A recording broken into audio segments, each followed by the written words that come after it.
भैया के बोला दाए देवरू टूटता बदन रामा। भैया के बोला दा देवरू टूटता बदन रामा। टूटता सिलाई चुल के बढ़ता जवनवा रामा।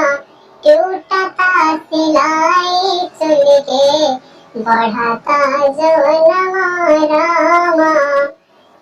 रोबेला चूड़ी वाली बिंदिया लार में पिया परदेसी जाके बसेला सहार में। पिया के बोला दा देवरू रोबता खजानवा रामा। टूटता सिलाई चुल के बढ़ता जवनवा रामा।